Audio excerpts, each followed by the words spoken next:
Hey, it's me. What? Why am I using my podcast voice?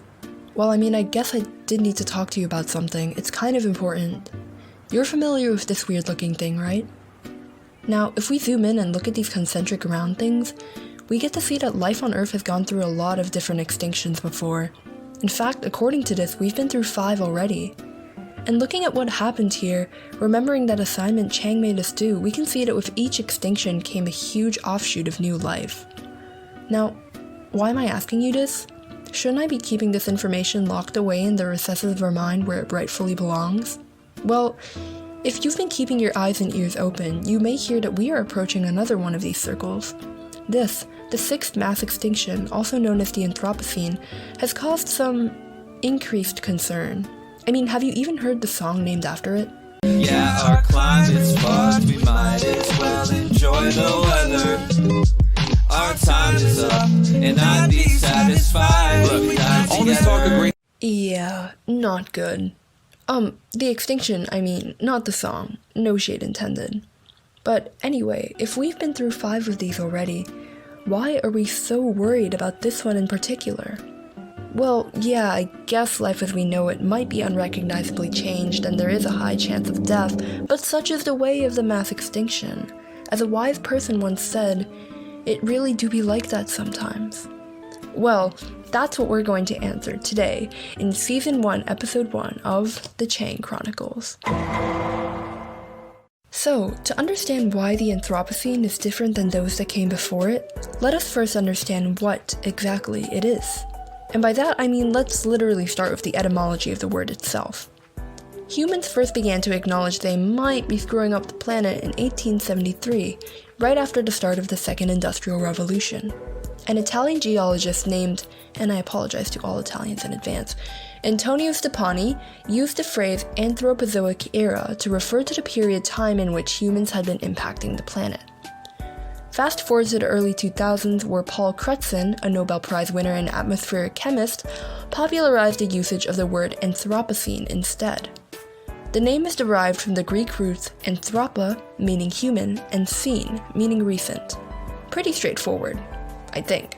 Now, the actual start of the period, though, is disputed. Many people believe that the atomic age of the mid-20th century should mark it. Others believe that factors like the Industrial Revolution, the spread of agriculture and deforestation, the intercontinental exchange of species, and the population boom, all of which happened before then, should be taken into account. And still others have different means of defining the start. Environmental scientists Rockström, Stefan, and others at the Stockholm Resilience Center claim that a period they call the Great Acceleration, where energy use, population growth, economic activity, biosphere degradation, and usage of primary resources skyrocketed, should be the start.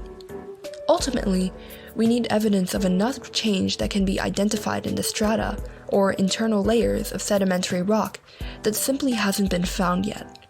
But regardless of all this, there is general scientific consensus that we have crossed some significant biogeophysical boundaries and are causing significant impacts that are unsustainable.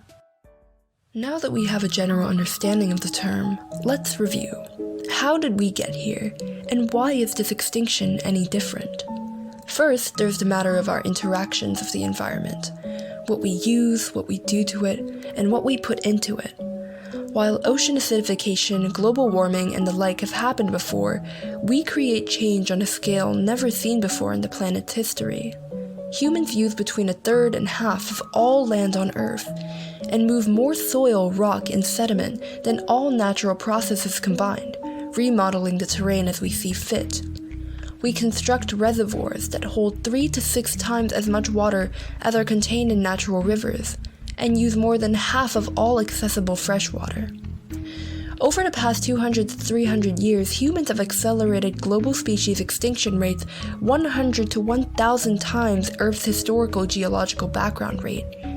We have produced over 9 billion tons of plastic since the 1950s, and have attempted to play God by directing evolution by manipulating ecosystems and genomes to suit our tastes. There's also a lot of us. There's roughly 8 billion people on the Earth right now, and globally, 150 humans are born every minute.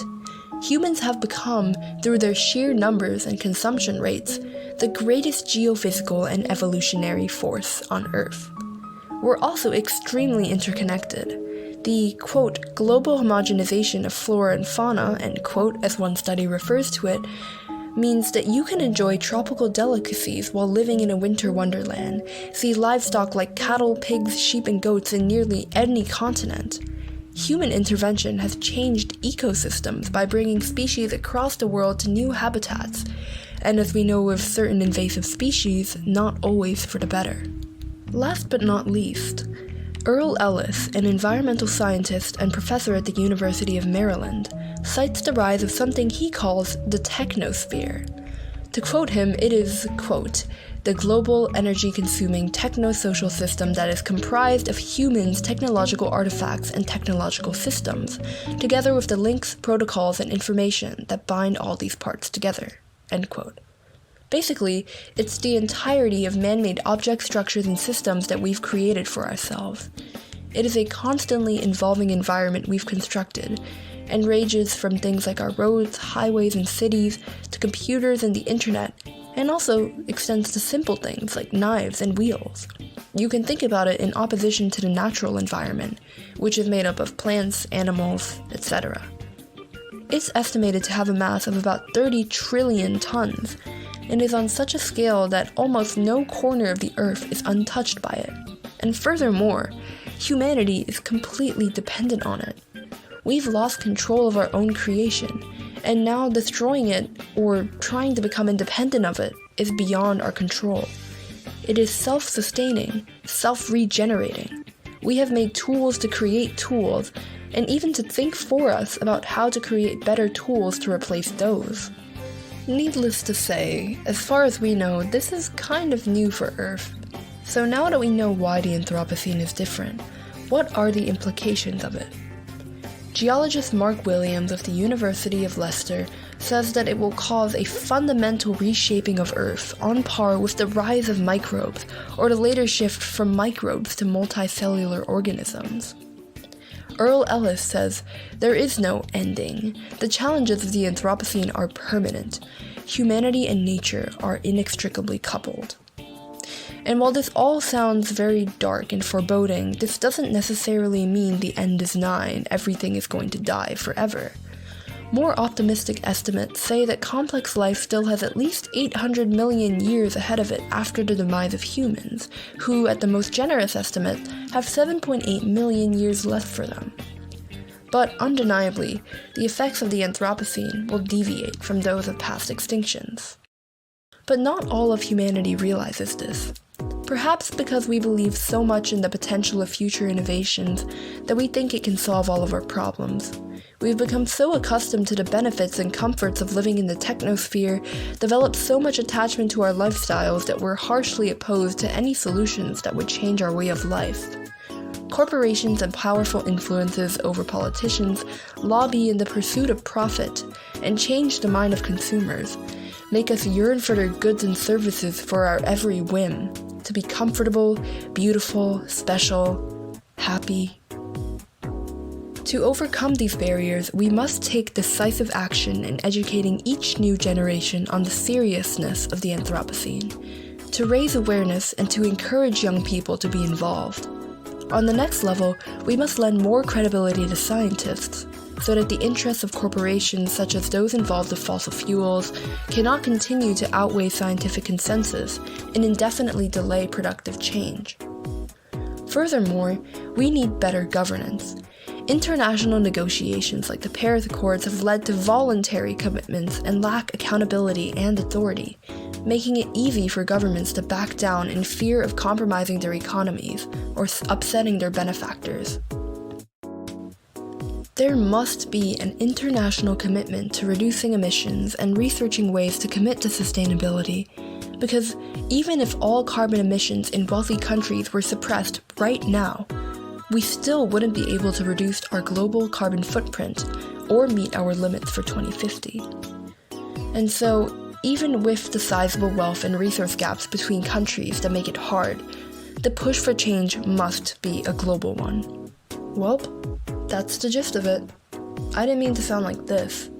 Not that that's a bad thing, but I hope you at least have a better understanding of the Anthropocene and what makes it different now. And now to bid you adieu, I'll give you the quintessential Choate student end of presentation remark. So, yeah. Thanks for watching.